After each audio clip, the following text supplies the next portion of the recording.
Lagi tayo mission 3 guys, on call tayo. Ano ito, may problema sa steering, no? Power steering. So titingnan natin kung anong problema ng kanyang sasakyan. Sabi niya steering daw, matigas, masyadong matigas yung steering. So dalawang klase lang yung steering guys. Either power steering pump or steering driven by the pump, and electric power steering, like electric motor power steering. So titingnan natin kung anong uri ng kanyang steering, anong klase or model yung kanyang power steering here, if it is run by the steering pump or electric motor. So sabi niya Seat yung ang sasakyanan, no? Seat yung sasakyan. So talagang ano ba to, last week pa to tumatawag at saka nagmi-message sa atin. Forward tayo ng konti dito. So dito to banda sa may ano, sa may tawag nito,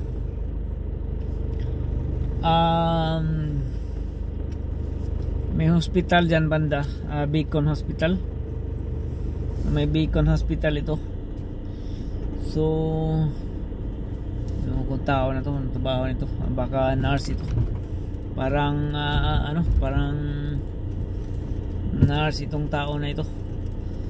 So isa din siyang nakikinig at sa follower natin sa ating YouTube channel, no? So titingnan natin kung anong problema ng kanyang sasakyan. So hinihintay natin dito ngayon. So papakita ko sa inyo yung view dito para malaman nyo. Ano ito, parang semi apartment itong banda dito. Mga view dito, ayan, mga bahay-bahay dyan. So yan. So banda dyan sa unahan, yung may over the back ko dyan, yun yung highway papuntang Beacon Hospital. So yan, pumasok tayo sa may gate, and then sabi niya hintay lang tayo dito. So hintayin natin.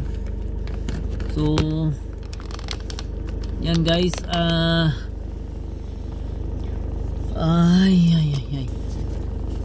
So kagagaling lang natin naglaro ng airsoft kanina, about an hour ago. Nakapagod, no? Laro tayo ng airsoft.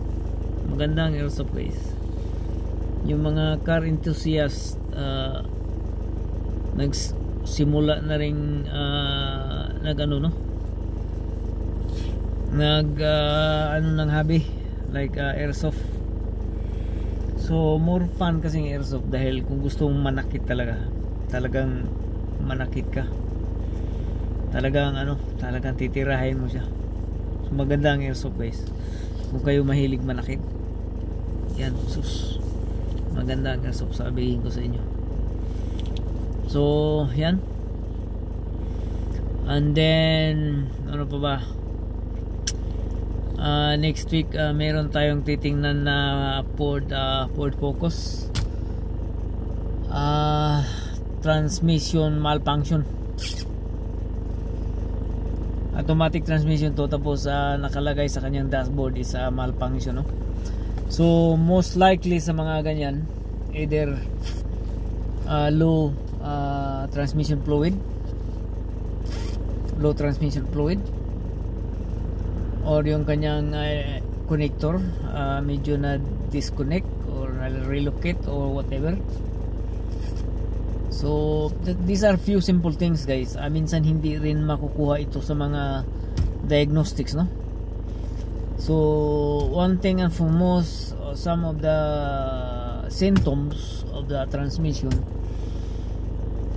malfunction cannot be detected by the computer. So we have to do visual, like we have to check transmission fluid, connectors and everything, and then also the shifter, yung kanyang cable papunta doon sa kanyang shifter box. So yan ang titingnan natin on the following weekend or weekdays or whatever, makakuha tayo ng bakante. So sa ngayon dito muna tayo mag-focus sa yung problema ng power steering ng kanyang sasakyan. So hinihintay natin, cut off na natin siguro yung video para hindi tayo maubusan ng baterya nito, kaya hintay. So ito yung mga bahay-bahay dito guys. Ayan.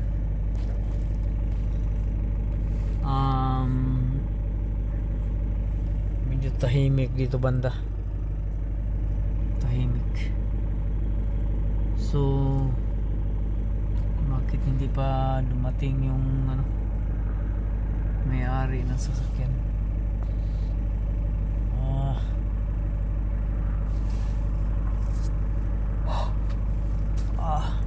My goodness.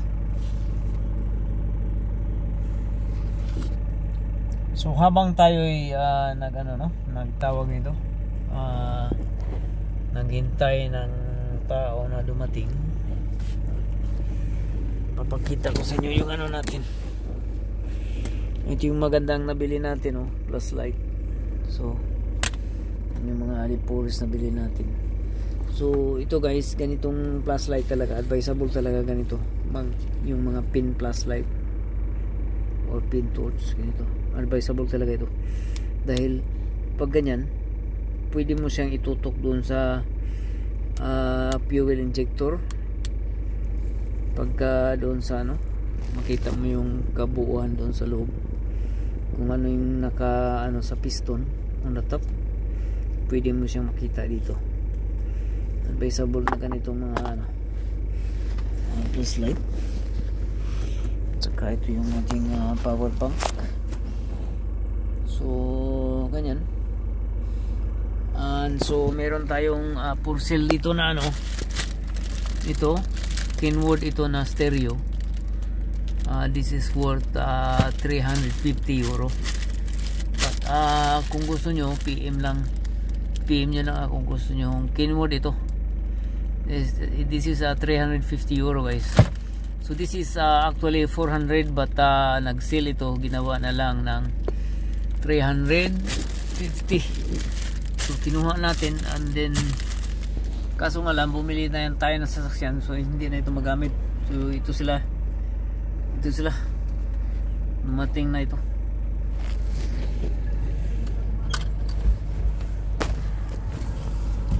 I'm parked just here. You park there? Yeah. Okay, go. So babalik tayo. Tao na yun. Babalik tayo.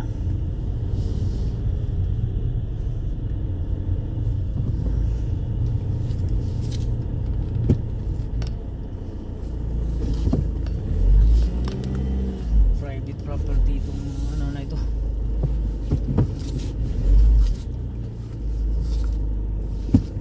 Parking space dito. Residents only.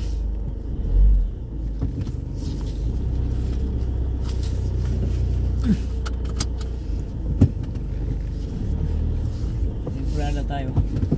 Balik.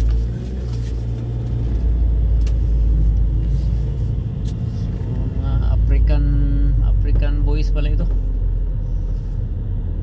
Audi yung kanyang sasakyan. Tapos yung sira ng sasakyan is Seat sabi niya. Control na natin kung anong mura yung sasakyan nito. Papatingnan natin, i-confirm natin.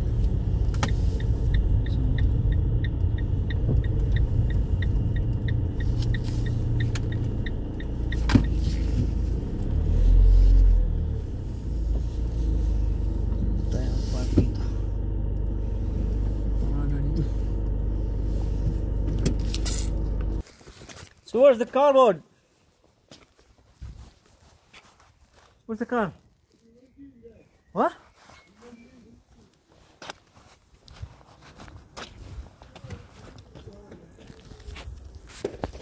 Hello. Where's the car? You're waiting for that guy, yeah? No. Where's the car? He's gone to take the key. What car? What car? I don't know. Where is it? He's going to take the key. We don't know. Sorry. Oh God. What the fuck?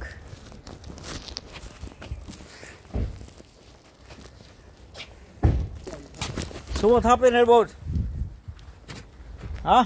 The mechanic that came here said the steering wheel is leaking. Steering wheel like open the bonnet, yeah?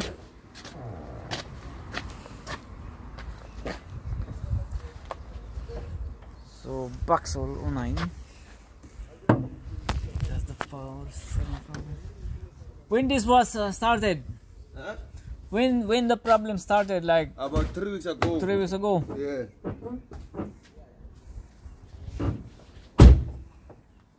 Is the steering hard to turn? 10 years.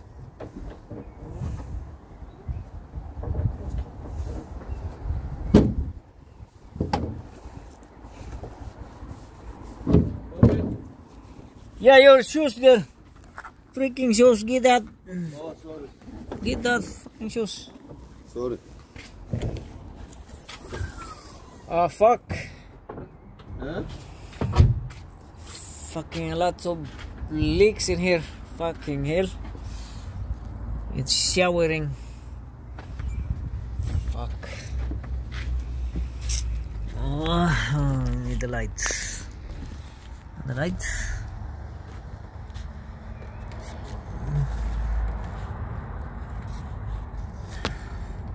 What the fuck, man?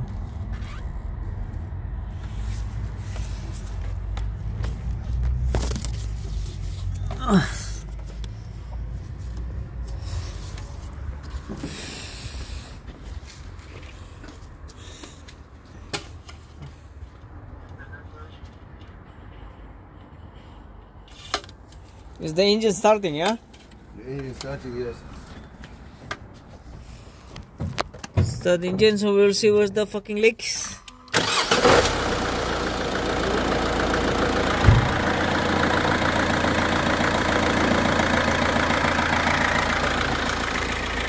So we'll see what's going on.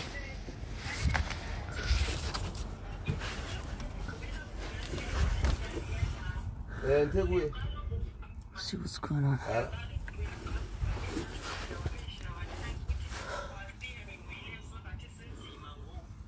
Oh, man, it's going to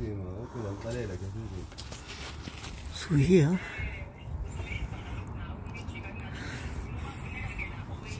this is the leaking here. It's not from the top.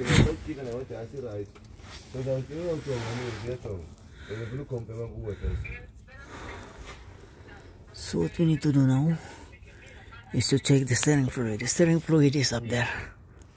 See that white canister there? That's the steering fluid. So we're gonna check first the steering fluid, so we will know if it is full or not, or empty. Okay, sure. So this is the steering fluid here. First we're gonna check if it is full. Steering fluid. You know I can get a part for it? What? Do you know I can get a part? Go to Kilcock, bud, yeah? Kilcock, yeah. Yeah. That's the largest scrapyard here in Ireland, yeah? And when can you put it in for me again? Takes me When I have it. you when you have it, so I can arrange schedule for you. Okay. How much would it be? So there is yeah, the steering is very low, so there is a fucking leaking in here somewhere. But it's very hard to determine because the steering, the fluid is all over the place, man. That, like, you know, it's all over the place. It's scattered everywhere. Everywhere is full of oil. Yeah. So it's Hard very to tell. very hard to tell, or very hard to determine what's the fucking leak. But surely it's the fucking hydraulic. Start the engine again, yeah? Okay. We'll see, yeah? It's very, very hard to tell, guys.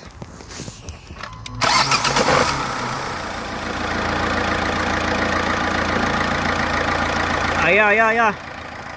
So you have here the leaks. So this pipe here, see this pipe here? This is the high pressure pipe for the steering. High pressure pipe, yeah. This one. Okay. This pipe has to be changed. That pipe there. So you go to the scrapyard and point this out. This one here. Get the picture, yeah, and then go there and then ask them for that high pressure pipe. So this pipe from here, you can see this here, that is going into the inside pinion. So this pipe, so this pipe here, see this, see that, that's pipe, hose pipe, that's yeah, the black one. This one, yeah, that's the black one. That's the whole lot. That's including the pipe here. See this pipe here? That's including the whole lot.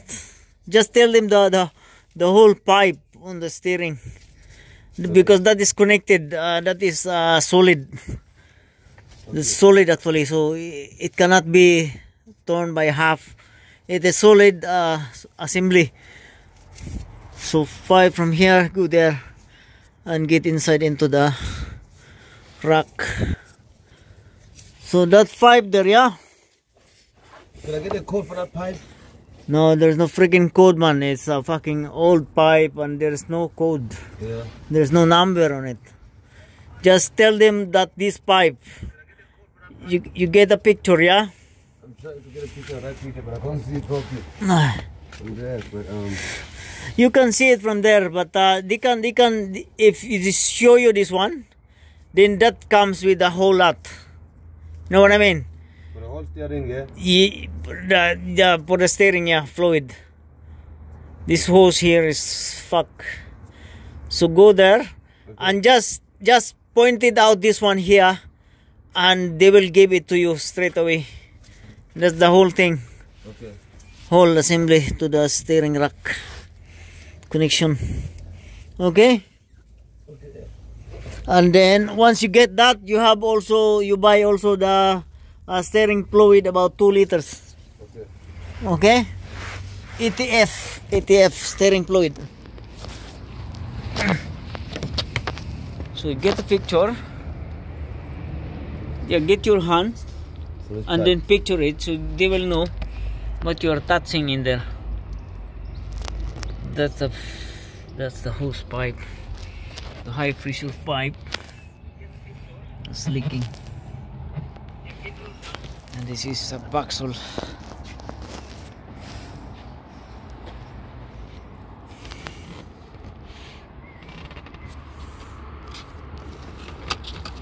So this was serviced last year. So that's it, yeah. Sorry, and That's the pipe, okay. So that is Baxol, guys. Baxol. That is a 09 model. He has the problem with the high pressure steering pipe, high pressure pipe or hose pipe, high pressure hose pipe from the reservoir of the steering down there somewhere in it has a freaking, the pipe has a hole on it, and then yeah, and that is very dangerous to be driven outside, because that pipe, anytime when you turn the steering hard right or hard left, it will burst, and once it gets burst, that will freaking dangerous, because there will be no more steering. So obviously you might bump into something or crash into something, because there is no power steering. So that is very dangerous to drive. Don't drive if your power steering not fully functioning or is not in good form. Don't drive, because it's very dangerous to drive with freaking power steering. High pressure hose is burst. It's not good to drive. So see you guys. Thank you. Bye bye.